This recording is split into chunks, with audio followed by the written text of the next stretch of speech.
আপনি যদি ডিপ্রেশনে থাকেন, আপনি যদি পেরেশানিতে থাকেন, আপনি যদি দুশ্চিন্তাগ্রস্ত থাকেন, আপনি যে কোনো মুসিবতে আছেন, খুব কষ্টের মধ্যে আছেন, আপনি স্ত্রীর সাথে 5 থেকে 10 মিনিট আনন্দ করেন, কথা বলেন, দেখবেন আপনার সমস্ত ক্লান্তি, সমস্ত অস্থিরতা সব আল্লাহ ধ্বংস করে দেবেন।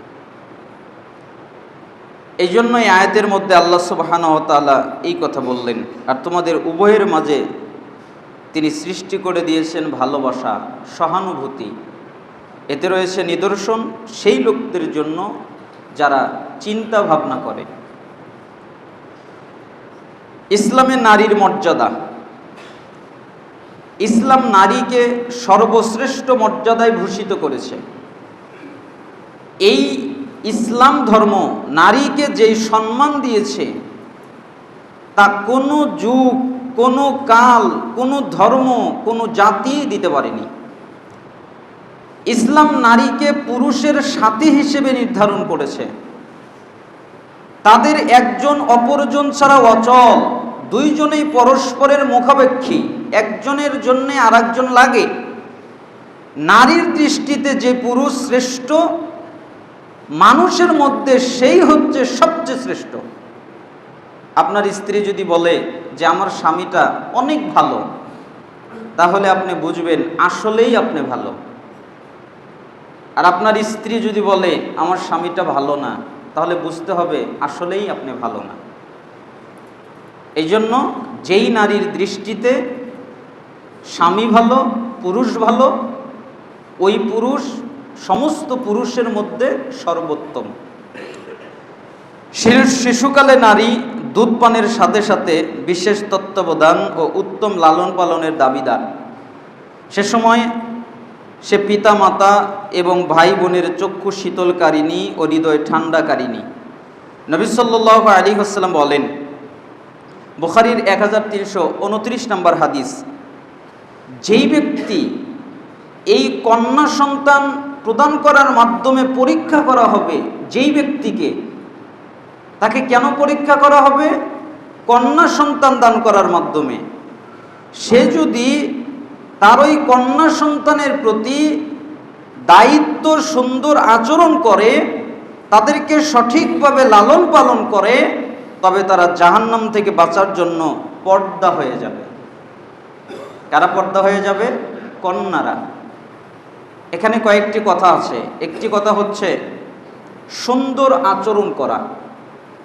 তার মানে নারীর সাথে সুন্দর আচরণ করতে হবে, মেয়ের সাথে সুন্দর আচরণ করতে হবে, কন্যার সাথে সুন্দর আচরণ করতে হবে। আরেকটি কথা, সুন্দরভাবে লালন পালন করতে হবে।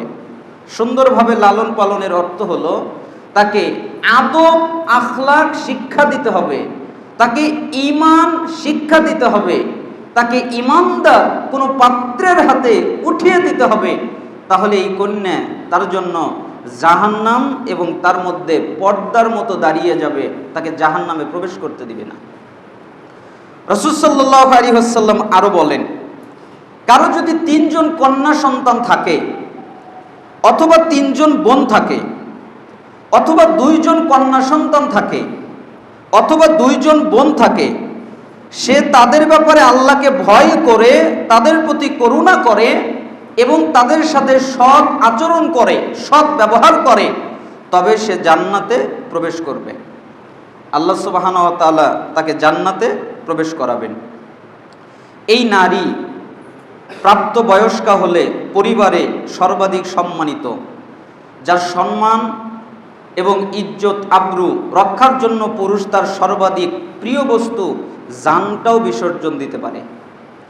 পরপুরুষের কাল হাত অগ্রসর হলে, অপ্রিয় কণ্ঠ তাকে ত্যক্ত বিরক্ত করলে, লোভনীয় চোরা চাহনি তার প্রতি নিক্ষিপ্ত হলে, সেই তার প্রতিবাদে সোচ্চার হয় এবং তার ইজ্জতের সংরক্ষণ করতে নিজের জানকে বাজি রাখে। তাই তো নবী সাল্লাল্লাহু আলাইহি ওয়াসাল্লাম বলেছেন, যে ব্যক্তি নিজ পরিবারের ইজ্জত রক্ষা করতে গিয়ে নিহত হয়, মৃত্যুবরণ করে, সে হচ্ছে শহীদ, জান্নাতে শহীদের মর্যাদা লাভ করবে। তার মানে আপনি যদি আপনার পরিবারকে রক্ষা করার জন্যে আপনার স্ত্রীকে রক্ষা করার জন্যে, আপনার কন্যাকে রক্ষা করার জন্যে, আপনার বোনকে রক্ষা করার জন্যে আপনি প্রতিরোধ করেন। আর এই প্রতিরোধ করার কারণে আপনার যদি মৃত্যু হয়, আপনার যদি মরণও হয়, তাহলে রাসূল সাল্লাল্লাহু আলাইহি সাল্লাম আপনাকে শহীদ বলে উল্লেখ করেছেন যে আপনি জান্নাতের দিন জান্নাতে শহীদ হিসেবে আগমন করবেন। এই নারী যদি আবার বিবাহিত হলে আল্লাহর বাণীর দৃঢ় অঙ্গীকারের মাধ্যমে হয়, স্বামী গৃহে সে হয় সর্বাধিক নিকটতম সাথী, সম্মানিত প্রতিবেশী। স্বামীর উপর আবশ্যক হয় তাকে সম্মান করা, তার প্রতি করুণা করা, তাকে কষ্ট দেওয়া থেকে বিরত থাকা, ভরণ পোষণ সহ তার যাবতীয় প্রয়োজন পূরণে সচেষ্ট থাকা এবং সেক্ষেত্রে কোনো ত্রুটি না করা। এই নারী আবার মা হলে আল্লাহর হক আদায় করার সাথে সাথে তার সাথে সদ্ব্যবহার করা ওয়াজিব হয়ে যায়। আল্লাহর সাথে শিরিক যেমন নিষিদ্ধ, তেমনি মায়ের নাফরমানি করা, তার সাথে আচরণ করা নিষিদ্ধ।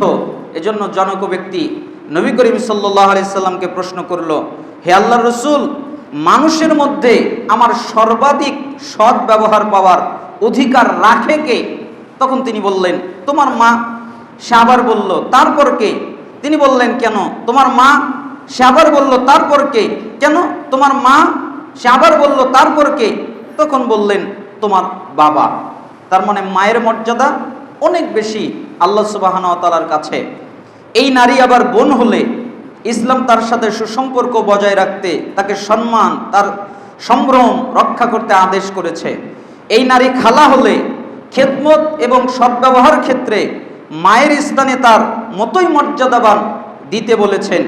এই নারী বৃদ্ধা হলে বা দাদি নানি হলে পরিবারে তিনি হন অত্যাধিক সম্মানিতা, সর্বশ্রদ্ধেয়া। সন্তান সন্ততি, নাতি নাতনি, নিকটাত্মীয় সকলেই তার প্রয়োজন পূরণে সচেষ্ট থাকে, তার মতামতকে অগ্রাধিকার দিয়ে থাকে। এই নারী যদি দূরবর্তী কোনো সাধারণ নারী হয়, তবে ইসলামের অধিকার অনুযায়ী তাকে সকল প্রকার অনিষ্ট থেকে রক্ষা করা কর্তব্য, দৃষ্টি নত রাখা আবশ্যক। ইসলাম নারীকে অধিকার দিয়েছে, সে শিক্ষা অর্জন করবে, সে সম্পদ উপার্জন করবে, সম্পদের মালিক হবে, বেচাকেনা করবে, উত্তরাধিকার হবে, বিবাহের প্রস্তাব দানকারী পুরুষকে গ্রহণ করতে পারবে, প্রত্যাখ্যান করতে পারবে। ইসলামী সমাজের সর্বত্রই নারী এভাবেই সম্মানিত হয়ে আসছে। ফলে নারী সেই সমাজের সর্বাধিক মূল্যবান, মর্যাদাবান, শ্রদ্ধাভাজন হয়ে অবস্থান করে। ওই সমাজটাই হলো ইসলাম। ইসলাম নারীকে যেই সম্মান দিয়েছে, যেই মর্যাদা দিয়েছে, যেই কর্তৃত্ব দিয়েছে, এইরকম মর্যাদা অন্য কোনো ধর্ম, অন্য কোনো জাতি, অন্য কোনো বর্ণের লোকেরা দেয় নাই।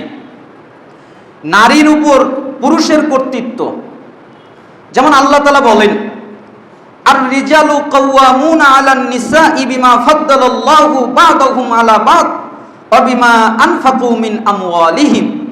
পুরুষগণ নারীদের উপর কর্তৃত্বকারী। তার মানে নারীদের উপরে পুরুষরা কর্তৃত্ব করবে, শাসন করবে, আদেশ করবে, নিষেধ করবে। কোনো কিছু বাস্তবায়ন করার কথা পুরুষরা নারীদেরকে বলবে। কেননা আল্লাহ তাদের একজনের উপর আরেকজনের মর্যাদা রেখেছেন, যেমন নারীর উপরে পুরুষের মর্যাদা রেখেছেন। এবং পুরুষগণ তাদের সম্পদ খরচ করে থাকে, নারীদের জন্য পুরুষরা তাদের সম্পদ খরচ করে। হাফেজ ইবনে কাসির রাহিমাহুল্লাহ এই সূরা নিসার 34 নম্বর আয়াতের ব্যাখ্যা করতে গিয়ে, তাফসির করতে গিয়ে বলেন যে পুরুষ নারীর কর্তৃত্বকারী, অর্থাৎ সে তার প্রধান, তার চাইতে শ্রেষ্ঠ, তার শাসক এবং বাঁকা পথে চললে তাকে শিক্ষাদানকারী। এখানে আল্লাহ তাআলা পুরুষের শ্রেষ্ঠত্ব তুলে ধরলেন যে নারীদের চাইতে পুরুষ হলো প্রধান, নারীদের চাইতে পুরুষ হলো শ্রেষ্ঠ, নারীদের উপরে পুরুষ শাসন করবে। নারীরা যদি বাঁকা পথে চলে তাহলে পুরুষ শিক্ষাদান করার মাধ্যমে তাকে বাঁকা পথ থেকে দূরে সরিয়ে নিয়ে আসবে। এটা হলো পুরুষের একটা কর্তৃত্ব। নবী সাল্লাল্লাহু আলাইহি ওয়াসাল্লাম একটা লিখিত বাণীতে এই উক্ত অর্থকে সমর্থন করে আব্দুল্লাহ বিন আউফ রাদিয়াল্লাহু আনহু থেকে বর্ণিত, তিনি বলেন, রাসূল সাল্লাল্লাহু আলাইহি ওয়াসাল্লাম বলেছেন, গায়রুল্লাহকে সেজদা করার জন্য আমি যদি কাউকে আদেশ করতাম যদি গায়রুল্লাহকে সেজদা করা হতো, যেমন মূর্তিকে সেজদা করে, মাজারে সেজদা করে, খাম্বায় সেজদা করে, এরকম আল্লাহ ছাড়া অন্য কোনো জিনিসকে যদি সেজদা করার জন্য অনুমতি থাকতো, জায়েজ থাকতো, তাহলে আমি সমস্ত নারীকে আদেশ করতাম তারা যেন তাদের স্বামীকে সেজদা করে। তার মানে নারীর কাছে স্বামী কত সম্মানিত, কত মর্যাদাবান, যে নারীকে আদেশ করা হতো স্বামীকে যেন সেজদা করে। শপথ সেই সত্তার যার হাতে আমি মুহাম্মাদের প্রাণ, কোনো নারী তার পালনকর্তার হক আদায় করতে পারবে না যে পর্যন্ত সে তার স্বামীর যাবতীয় হক আদায় না করবে। একটা নারী যদি ইচ্ছা করে আমি আল্লাহর সমস্ত হক আদায় করব, কোনোদিন পারবে না, কশ্চিনকালেও পারবে না, কোনোভাবেই পারবে না, ততক্ষণ পর্যন্ত যতক্ষণ পর্যন্ত স্বামীর হক আদায় না করে। আপনি যদি স্বামীর হক আদায় করতে না পারেন, স্বামীর হক যদি পরিপূর্ণ করতে না পারেন, তাহলে আপনি কশ্চিনকালে কোনো ইবাদত করেই আপনি আল্লাহকে সন্তুষ্ট করতে পারবেন না। এমনকি যদি উটের হাওদাজে বসে স্বামী তাকে সহবাস করতে আহ্বান করে, তবুও বাধা দিতে পারবে না। এটা একটা এক্সাম্পল বোঝানোর জন্য রাসূল সাল্লাল্লাহু আলাইহি সাল্লাম বললেন, ইবনে মাজার 1843 নম্বর হাদিস, যদি স্বামী চায় যে আমি উটের পিঠনে তোমার সাথে মিলিত হব, এর পরেও স্বামীকে স্ত্রী বাধা দিতে পারবে না। আর স্ত্রীর কত বাধা, খাদিজা আমি এখন দুধ রান্না করছি, তুমি দেখো না, খাদিজা 1 গ্লাস পানি লাগবে, নিয়ে খাও, খাদিজা 1 গ্লাস এটা লাগবে, নিয়ে খাও, একটা শরবত বানিয়ে দাও, নিয়ে খাও, ভাত বেড়ে দাও, বেড়ে খাও, আমি এখন কাজ করছি, আমি এখন সন্তানকে নিয়ে ব্যস্ত আছি। আপনার সন্তান আপনার কাছে অত মূল্যবান নয়, আপনার কোনো প্রতিবেশী আপনার কাছে অত মূল্যবান নয়, আপনার কোনো মেয়ে আপনার কাছে অত মূল্যবান নয়। সবচেয়ে দামি সম্পদ হচ্ছে এই পৃথিবীর বুকে আপনার স্বামী। যদি আহার উপরে, যদি চুলার উপরে দুধ থাকে, যে এখন দুধ পড়ে যাবে, স্বামী আমাকে ডাক দিয়েছে দুধ পড়ে যাবে, গেলেই দুধ পড়ে যাবে, আপনি যাবেন, দুধ পড়ে যাক, দুধ নষ্ট হোক, দুধ ধ্বংস হয়ে যাক, তাতেও কিছু আসা যায় না, তবু আপনি স্বামীর কথায় সাড়া দিবেন। কেন?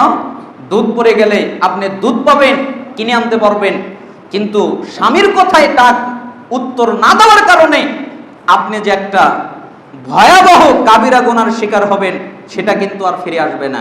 এই জন্য রাসূল সাল্লাল্লাহু আলাইহি সাল্লাম এই কথা বললেন।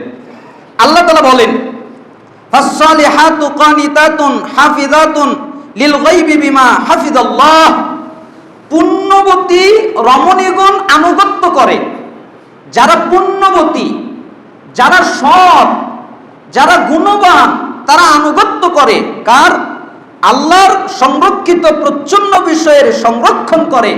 তার মানে আল্লাহ সুবহানাহু ওয়া তাআলা যেই সমস্ত বিষয়ে তাকে আনুগত্য করতে বলেছেন, ওই সমস্ত বিষয়ে সে আনুগত্য করে। এজন্য যে কোনো মূল্যে স্বামীর আনুগত্য করবেন। আল্লাহ সুবহানাহু ওয়া তাআলা আমাদেরকে তৌফিক দান করুন। সৎ রমণী পৃথিবীর একটা শ্রেষ্ঠ সম্পদ।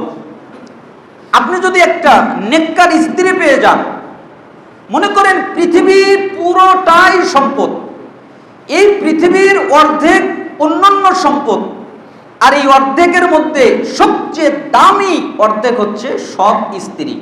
আপনি যদি একটা সৎ স্ত্রী পেয়ে যান, তাহলে যত সম্পদ আছে সমস্ত সম্পদের চেয়ে দামি সম্পদ পেয়ে গেলেন। কিভাবে? আব্দুল্লাহ বিন আমর রাদিয়াল্লাহু আনহু থেকে বর্ণিত, তিনি বলেন, রাসূল সাল্লাল্লাহু আলাইহি ওয়াসাল্লাম বলেছেন, আদ-দুনিয়া মাতাউন ওয়া খায়রু মাতাউদ দুনিয়া আল মারওয়াতুস সালিহা। পৃথিবীটা হচ্ছে ভোগের বস্তু, পৃথিবীতে মানুষ ভোগ করার জন্য এসেছে, তাই পৃথিবীটা হচ্ছে ভোগের বস্তু। আর পৃথিবীর মধ্যে সবচেয়ে শ্রেষ্ঠ, সবচেয়ে দামি, সবচেয়ে সম্মানিত সম্পদ হচ্ছে নেক নারী, নেক রমণী, সৎ স্ত্রী, সৎ নারী। এটা হলো পৃথিবীর ভিতরে সবচেয়ে দামি সম্পদ, সবচেয়ে মর্যাদাবান সম্পদ। কেউ যদি একটা নেককার স্ত্রী পেয়ে যায়, তাহলে সে দামি সম্পদ পেয়ে গেল। আবু হুরায়রা থেকে বর্ণিত, তিনি বলেন, নবী সাল্লাল্লাহু আলাইহি ওয়াসাল্লাম আরো বলেছেন, 4টি গুণের কারণে কোনো নারীকে বিবাহ করা হয়। তার সম্পদ দেখে তাকে বিবাহ করা হয়, তার বংশমর্যাদা দেখে তাকে বিবাহ করা হয়, তার সৌন্দর্য দেখে তাকে বিবাহ করা হয়, এবং ধর্মভীরু কিনা এটা দেখে তাকে বিবাহ করা হয়। ধর্মভীরু নারী বিবাহ করে তুমি বিজয়ী হও, তা না হলে তোমার দুই হাত ধুলায় লুণ্ঠিত হোক। তার মানে আপনি যদি দিনদারিকে প্রাধান্য দেন তাহলে আপনি সব পেয়ে গেলেন। এটা সবার জীবনেই ঘটে। মানুষ নারী খুঁজতে গিয়ে সম্পদওয়ালা দেখে, নারী খুঁজতে গিয়ে বংশমর্যাদা দেখে, নারী খুঁজতে গিয়ে সৌন্দর্য দেখে, যে সৌন্দর্য আছে কিনা, বংশমর্যাদা আছে কিনা, সম্পদ আছে কিনা, এইগুলো যদি থাকে তাহলে বিবাহ করে। দিনদারিত্ব দেখার কোনো প্রশ্নই ওঠে না, দিনদারিত্ব দেখেই না। আমাদের বিয়ের ক্ষেত্রেও অনেক সমস্যা হয়েছিল। একবার বাড়ি থেকে বংশ দেখে, আবার বাড়ি থেকে টাকা পয়সাওয়ালা ধন সম্পদ দেখে, অনেক কিছু দেখে। আল্লাহ সুবহানাহু ওয়া তাআলা, আমি করলাম, সালাত আদায় করলাম, তারপরে আল্লাহ সুবহানাহু ওয়া তাআলার কাছে চাইলাম আল্লাহ সুবহানাহু ওয়া তাআলা যেন ব্যবস্থা করে দেন।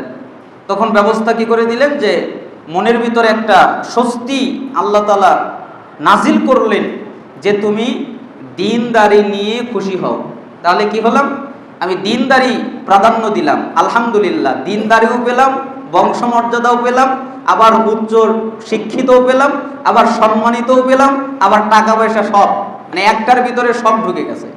মানে দিনদারিত্ব যদি আপনি দেখেন, দিনদারিত্ব যদি আপনি প্রাধান্য দেন, তাহলে আল্লাহ সুবহানাহু ওয়া তাআলা অন্য সব কিছু আপনাকে দান করবেন। এই জন্য রাসূল সাল্লাল্লাহু আলাইহি সাল্লাম বললেন যে তুমি ধর্মভীরু নারীকে বিবাহ করে বিজয়ী হও, তা না হলে তোমার ধ্বংস। এবার আসি সৎ স্ত্রীর গুণ। কিভাবে বুঝবো এই স্ত্রীটা সৎ?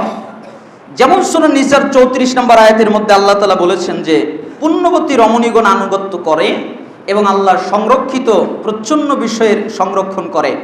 হাফেজ ইবনে কাসির রাহিমাহুল্লাহ এই আয়াতের ব্যাখ্যা করতে গিয়ে বললেন যে সলিহাত বলতে সৎ এবং পুণ্যশীল নারীদেরকে বোঝানো হয়। ইবনে আব্বাস রাদিয়াল্লাহু আনহু তিনি বলেন, কানিতাত অর্থ হচ্ছে স্বামীর আনুগত্যকারিণী, যারা স্বামীর আনুগত্য করে। আর আরেকটি অর্থ সম্পর্কে সুদ্দি রাহিমাহুল্লাহ বলেন, স্বামীর অনুপস্থিতিতে নিজের স্ত্রী তার নিজের ইজ্জতের সংরক্ষণ করে এবং স্বামীর সম্পদের হেফাজত করে, এই হচ্ছে পুণ্যময়ী নারী। তার মানে কি, এক নম্বর হচ্ছে সৎ, তারপরে হচ্ছে পুণ্যশীল, তারপরে হচ্ছে সে স্বামীর আনুগত্যকারিণী, তারপরে স্বামীর অনুপস্থিতিতে নিজের ইজ্জতের হেফাজত করে এবং স্বামীর যে সম্পদ আছে এই সম্পদের হেফাজত করে। ইবনে কাসির রাহিমাহুল্লাহ তার তাফসিরের মধ্যে এই বাক্য এভাবে বললেন। আব্দুর রহমান বিন আউফ রাদিয়াল্লাহু আনহু থেকে বর্ণিত, তিনি বলেন রাসূল সাল্লাল্লাহু আলাইহি ওয়াসাল্লাম নারীদেরকে বললেন, ইযা সাল্লাতিল মারআতু খামসাহা, মুসলিম রমণী যদি 5 ওয়াক্ত সালাত আদায় করে, ওয়াসামাত শাহরাহা, রমজানের সিয়াম পালন করে, ওয়া হাফিজাত ফারজাহা, নিজের লজ্জাস্থান হেফাজত করে, ওয়া আতাআত যাওজাহা, এবং স্বামীর আনুগত্য করে, কিলা লা তুদখিলুল জান্নাহ, তখন তাকে বলা হবে যে জান্নাতের যে কোনো দরজা দিয়ে তোমার ইচ্ছা, মিন আইয়ি আবওয়াবিল জান্নাতি শিতি, তুমি জান্নাতের যেই দরজা দিয়ে তোমার ইচ্ছা হয় ওই দরজা দিয়ে তুমি জান্নাতে প্রবেশ করো। কাকে বলা হবে? একটা নারীকে বলা হবে। একটা দরজা তার জন্য উন্মুক্ত করে দেওয়া হবে, একটা দরজা তার জন্য খুলে দেওয়া হবে। একদম সহজ আমল। 1 5 ওয়াক্ত সালাত আদায় করবে, 2 রমজান মাসের সিয়াম পালন করবে, 3 নিজের লজ্জাস্থানের হেফাজত করবে, 4 স্বামীর আনুগত্য করবে, লজ্জাস্থানের হেফাজত এবং স্বামীর আনুগত্য, এই 2টা অতিরিক্ত করে বললেন। এই কাজ করবে তাহলে আল্লাহ তার জন্য জান্নাতের 8টা দরজা খুলে দিবেন। যে দরজা দিয়ে সে ঢুকতে চায় আল্লাহ তাআলা সেই দরজা দিয়েই তাকে জান্নাতে প্রবেশ করাবেন। স্বামীর খেদমত জান্নাতে প্রবেশ করার মাধ্যম। আপনি যদি স্বামীর খেদমত করেন তাহলে আপনি জান্নাতে প্রবেশ করতে পারবেন, এটাও একটা মাধ্যম। হুসাইন বিন মেহসান রাদিয়াল্লাহু আনহু বলেন, আমার ফুফু আমার কাছে বর্ণনা করেছেন, একদিন তিনি নবী সাল্লাল্লাহু আলাইহি ওয়াসাল্লামের কাছে কোনো প্রয়োজনে আগমন করেছিলেন। প্রয়োজন শেষ হলে নবী সাল্লাল্লাহু আলাইহি সাল্লাম তাকে জিজ্ঞেস করেছিলেন, তোমার কি স্বামী আছে? তোমার কি স্বামী আছে? তখন আমার ফুফি তিনি বললেন, জি আমার স্বামী আছে। তখন রাসূল সাল্লাল্লাহু আলাইহি সাল্লাম বললেন, তার জন্য তুমি কেমন স্ত্রী? তোমার স্বামীর কাছে তুমি কেমন স্ত্রী তুমি? আমি বললাম, একান্ত অপারগ না হলে তার খেদমত করতে আমি কোনো ত্রুটি করি না। অর্থাৎ যদি অপারগ হয়ে যায় তাহলে হয়তো খেদমত একটু ত্রুটি হয়, তাছাড়া তার খেদমত করার ক্ষেত্রে আমি কোনো ত্রুটি করি না, একমাত্র অপারগ না হলে। তখন রাসূল সাল্লাল্লাহু আলাইহি সাল্লাম বললেন, ভালোভাবে খেয়াল রাখবে তুমি কিরূপ তার খেদমত করে থাকো, এটা ভালো করে খেয়াল করবে। তুমি স্বামীর খেদমত করবে, স্বামীর খেয়াল করবে। কেন? ওই স্বামী তোমার জান্নাত, ওই স্বামী তোমার জাহান্নাম। তুমি যদি চাও যে আমি জান্নাতে যাব, তাহলে ওই স্বামী তোমার জান্নাত। তুমি যদি চাও আমি জাহান্নামে যাব, তাহলে ওই স্বামী তোমার জাহান্নাম, ওই স্বামী তোমার জান্নাত, ওই স্বামী তোমার জাহান্নাম। তাই তুমি তোমার স্বামীর সাথে ভালো আচরণ করিও। মুসনাদে আহমদ 18233 নম্বর হাদিস, এটা সনদ সহিহ। অর্থাৎ তার আনুগত্য খেদমত করলে জান্নাতে যাবে, তার অবাধ্য হলে জাহান্নামে যাবে। শেখ আলবানী রাহিমাহুল্লাহ এই হাদিস থেকে সুস্পষ্টভাবে বলেন, এই দলিল পাওয়া যায় স্বামীর আনুগত্য করা স্ত্রীর উপরে ওয়াজিব, সুন্নাত নয়, নফল নয়, ওয়াজিব। এবং সাধ্যের মধ্যে তার খেদমত করা তার উপরে আবশ্যক। সন্দেহ নেই, খেদমতের প্রথম বিষয় হচ্ছে স্বামীর গৃহের তদারকি করা, তার সন্তান সন্ততিকে সুষ্ঠুভাবে লালন পালন করা, তার সাথে সুন্দর আচরণ করা। উম্মে সালামা রাদিয়াল্লাহু আনহা থেকে বর্ণিত, তিনি বলেন রাসূল সাল্লাল্লাহু আলাইহি ওয়াসাল্লাম বলেছেন, আইয়ুমান রাআতিন মাতাত ওয়া যাওজুহা আনহা রাদিন দাখালাতিল জান্নাহ। যেই নারী এমন অবস্থায় মৃত্যুবরণ করলো যে স্বামী তার প্রতি সন্তুষ্ট, স্বামী তার উপরে খুশি, তাহলে সে জান্নাতে প্রবেশ করলো। অর্থাৎ একটা মেয়ে, একটা স্ত্রী মারা গেল, স্বামী তার উপরে খুশি, স্বামী অনেক খুশি যে আমার স্ত্রীর উপরে আমি খুশি ছিলাম, আমার স্ত্রীকে আমি ভালোবাসতাম। এই কারণে রাসূল সাল্লাল্লাহু আলাইহি সাল্লাম বললেন, স্বামী তার উপরে খুশি থাকার কারণে আল্লাহ সুবহানাহু ওয়া তাআলা ওই স্ত্রীকে জান্নাত দান করবেন। তাহলে স্বামীর সন্তুষ্টিটা স্ত্রীদের জন্য কতটা গুরুত্বপূর্ণ। জান্নাতি বা সৎ গুণাবলী রমণীদের কিছু আলামত আছে। এক নম্বর আলামত, জান্নাতি নারীরা নেক এবং পুণ্যের কাজে অংশগ্রহণ করে এবং আপন পালনকর্তার ইবাদত করে তার হক আদায় করে। এটা হলো একটা গুণ। দুই নম্বর গুণ, জান্নাতি নারী এমন ক্ষেত্রে স্বামীর আনুগত্য করবে যাতে আল্লাহর নাফরমানি নাই, মানে সে স্বামীর আনুগত্য করতে গিয়ে আল্লাহ। তিন, নিজের ইজ্জতের হেফাজত করবে, বিশেষ করে স্বামীর অনুপস্থিতিতে। চার, স্বামীর সম্পদের হেফাজত করবে, তার সন্তানদেরকে সঠিকভাবে লালন পালন করবে। পাঁচ, সর্বদা এমনভাবে স্বামীর সম্মুখবর্তী হবে যাতে তিনি খুশি হন, তার কাছে এমনভাবে আসবে যাতে স্বামী আনন্দিত হয় এবং এর জন্য নিজের অতিরিক্ত সৌন্দর্য, হাসি মুখ তার সামনে প্রকাশ করতে সচেষ্ট হবে, সুন্দরভাবে সাজসজ্জা গ্রহণ করবে।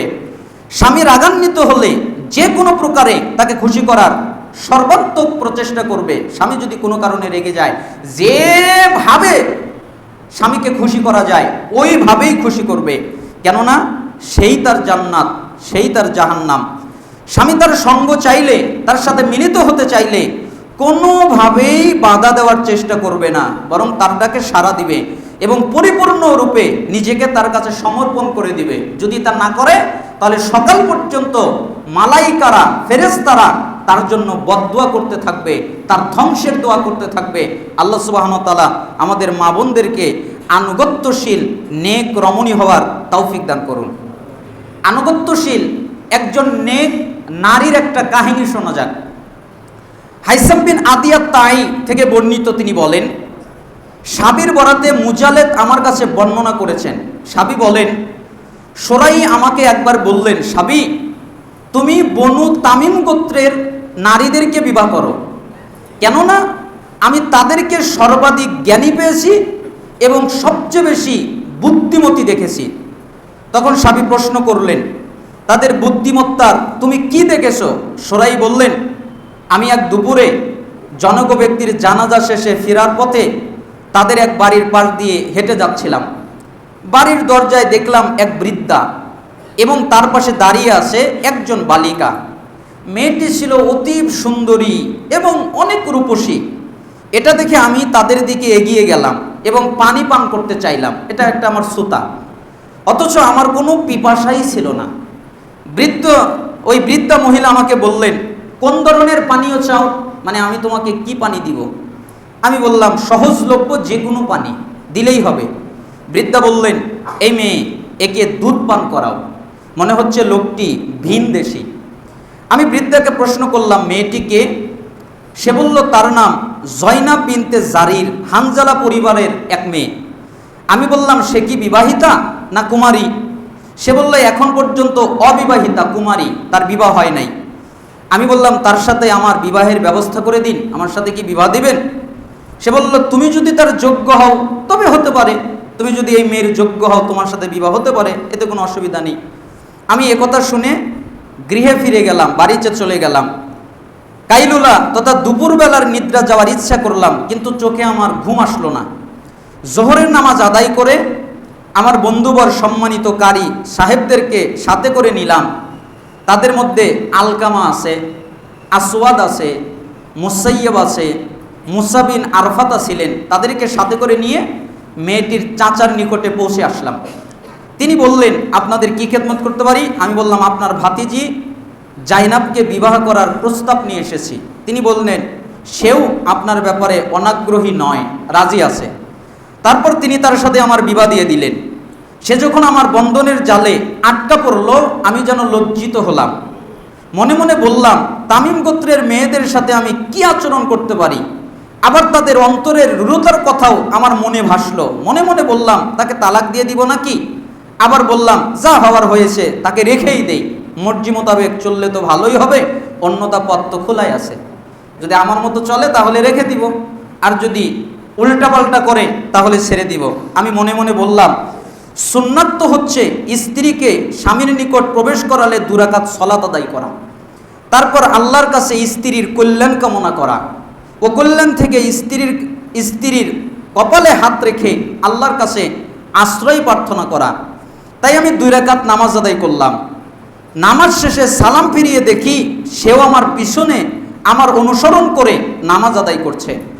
নামাজ শেষ করলে তার দাসীরা এসে আমার পরনের কাপড় নিয়ে হলুদ রঙের একটি চাদর আমাকে পরিয়ে দিল। ঘর থেকে লোকজন প্রস্থান করলে আমি স্ত্রীর নিকটবর্তী হতে চাইলাম এবং তার দিকে হাত বাড়ালাম, কিন্তু সে আমাকে বাধা দিয়ে বলল, আবু উমাইয়া, একটু থামুন, একটু প্রশান্তি অনুভব করুন, একটু শান্তি বজায় রাখুন, একটু ধৈর্য ধরুন। তারপর বলা শুরু করলো, আলহামদুলিল্লাহি আহমাদুহু ওয়াস্তাঈনুহু, এইভাবে খুতবা দেওয়া শুরু করলো। আমি বললাম, বাহ, বিবাহের দিনে স্ত্রী আবার খুতবা দিচ্ছে। আমি খুব আনন্দ নিয়ে শুনলাম, দেখি খুতবা কি দেয় শুনি আগে। তখন সে মেয়েটা বলল, সমস্ত প্রশংসা আল্লাহর জন্য নিবেদিত। আমি তার প্রশংসা গাইছি এবং তার কাছে সাহায্য চাচ্ছি এবং দরুদ পাঠ করছি মুহাম্মদ সাল্লাল্লাহু আলাইহি সাল্লামের উপরে এবং তার পরিবারের উপরে। নিঃসন্দেহে আমি আপনার কাছে একজন অপরিচিত নতুন নারী। আমি আপনার আচরণ জানি না, আমি আপনার অভ্যাস জানি না, আমি আপনার রীতিনীতি জানি না, আমি আপনার সম্পর্কে অবগত নই, আমি আপনার কিছুই জানি না। দয়া করে আপনি কি বলবেন আমার কাছে কি রকম আচরণ আপনি ভালোবাসেন, মানে আমি কি আচরণ করলে আপনি খুশি হবেন, যাতে করে আমি আপনার পছন্দ মতো চলতে পারি, আর আপনি যা অপছন্দ করেন তা থেকে বিরত থাকতে বলি। এই কথা সে আমাকে বলল। সে আরো বলল, সন্দেহ নেই যে আমার গোত্রে আপনার উপযুক্ত মেয়ে ছিল, আর আমার গোত্রেও আমার জন্য উপযুক্ত স্বামী ছিল, এটা ছিল, কিন্তু আল্লাহ যা ফাইসালা করে রেখেছেন তা তো অবশ্য হবেই। আল্লাহর যা নির্দেশ হয় মানুষ সেটাই করে, অতএব আপনার যার মালিক হয়েছেন তার সাথে আল্লাহর নির্দেশ মোতাবেক আচরণ করবেন, অর্থাৎ সৎভাবে সাংসারিক জীবন পরিচালনা করা, অন্যতা ভালোভাবে পৃথক করে দেওয়া। আমার কথা এটুকুই। আমি আল্লাহর কাছে আপনার জন্য এবং আমার জন্য মাগফিরাত কামনা করছি। সোরাই বলেন, সাবি তার এই কথা শুনে আমিও একটা বক্তব্য দেওয়া শুরু করলাম, যে স্ত্রী যেহেতু একটা বক্তব্য দিয়েছে তাহলে আমি আর একটা বক্তব্য দেই। আমি বললাম আলহামদুলিল্লাহি ওয়াহদা, এইভাবে খুতবা পড়লাম। বললাম নিঃসন্দেহে তুমি এমন কিছু কথা বলেছো, যদি তার উপরে তুমি দৃঢ় থাকো, অটল থাকো, তবে তোমার উপকার হবে, তোমার কোনো ক্ষতি আমার দ্বারা হবে না। কিন্তু যদি তুমি তার বিপরীত করো, তবে তোমার কথাই তোমার বিপক্ষে দলিল হিসেবে উপস্থাপিত হবে। তুমি যা বলেছো এটা তোমার বিরুদ্ধেই দাঁড়াবে। আমি এইরূপ আচরণ পছন্দ করি, এইরূপ আচরণ অপছন্দ করি। আমরা দুজনই একই সূত্রে গাথা। তুমি আমাকে ছেড়ে যাবে না, ভালো কিছু দেখলে তার প্রচার করবে। আমার যদি ভালো কিছু দেখো তাহলে মানুষের কাছে বলে বেড়াবে, আর যদি মন্দ কিছু দেখো তাহলে তুমি তা গোপন রাখবে, কারো কাছে বলবা না। এই লোকদেরকে আমি ভালোবাসি, এরা আমার ঘরে আসতে পারে, এতে কোনো অসুবিধা নেই। এদেরকে আমি ঘৃণা করি, এরা আমার ঘরে আসতে পারবে না। এই আচরণগুলো আমি ভালোবাসি, এই আচরণগুলো আমি ঘৃণা করি। মেয়েটি বলল, আরো কিছু কথা ছিল যা বলা হয়নি। আমার পরিবারের লোকদের বেড়াতে আসা আপনি কি পছন্দ করেন? আমার মা আসবে, আমার ভাই আসবে, আমার বোন আসবে, আমার বাপ আসবে, এটা কি আপনি পছন্দ করেন?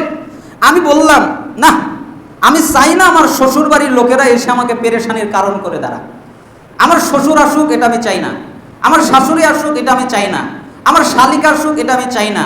আমার শালা আসুক, এটা আমি চাই না। তবে মাঝে মধ্যে আসতে পারে, কিন্তু বেশি পেরেশানির কারণ হবে এটা আমি চাই না।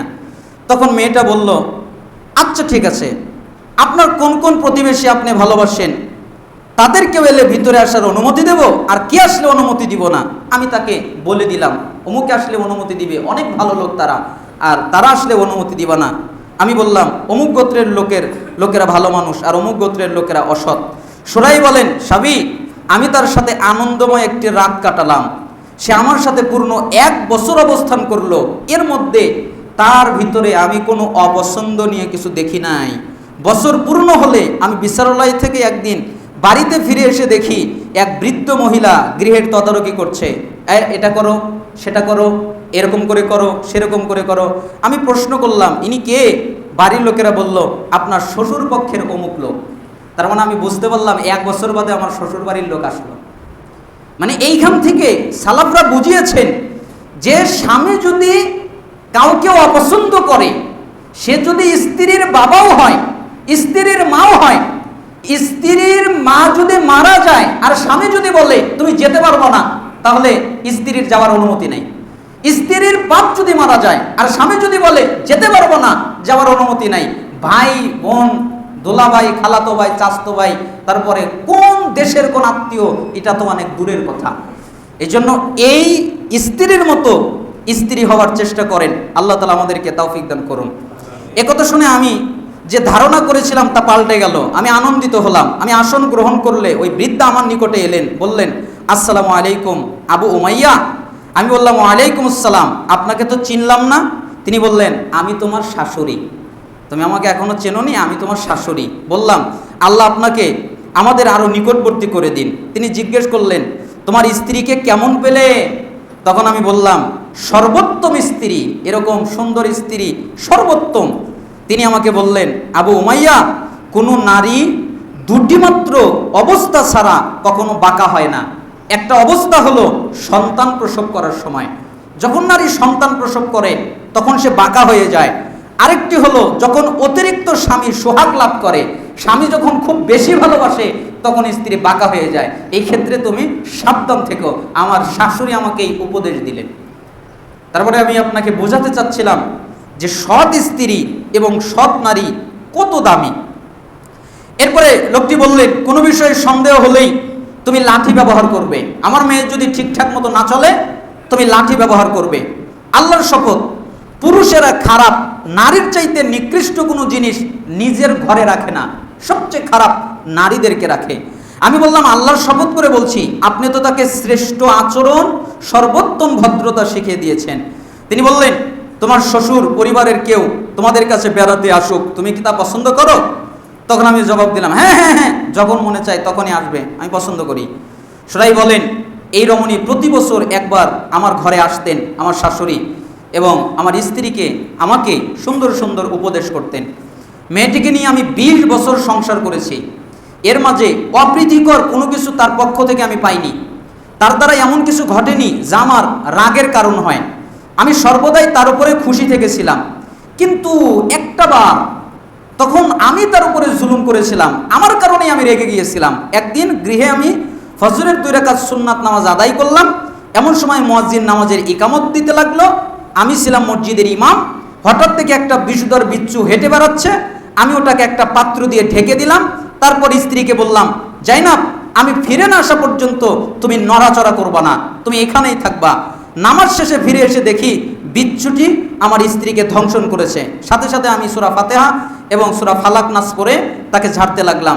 যেহেতু আমি তাকে বলেছিলাম আমি ফিরে না আসা পর্যন্ত তুমি নড়াচড়া করবা না, তাই বিচ্ছুটি পাত্রের নিচ থেকে বের হয়ে তাকে ধর্ষণ করে আঘাত করেছিল। কেন?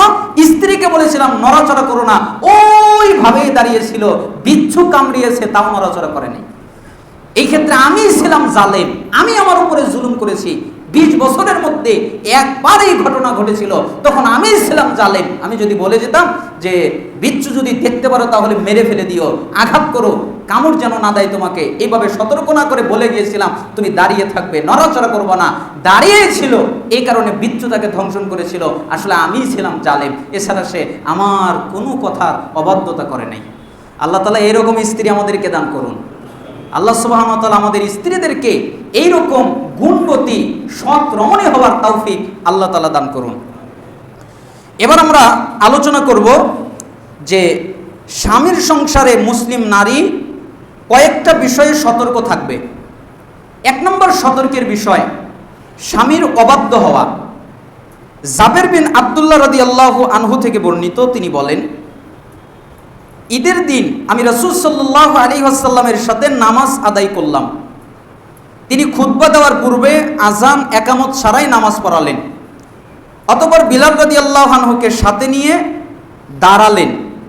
খুতবায় তিনি মানুষকে আল্লাহর ভয় দেখালেন, তার আনুগত্যের নির্দেশ প্রদান করলেন, মানুষকে নসিহত করলেন, নেক কাজের আদেশ করলেন, অসৎ কাজ থেকে নিষেধ করলেন। এরপর সেখান থেকে উঠে নারীদের নিকট আগমন করলেন, নারীদের কাছে গেলেন।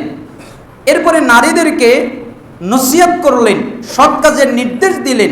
তারপর নারীদেরকে বললেন, ওহে রমণীগণ, তোমরা বেশি বেশি করে সাদাকা করো, বেশি বেশি করে দান করো, তোমরা অধিক হারে তওবা করো, অধিক হারে ইস্তেগফার করো।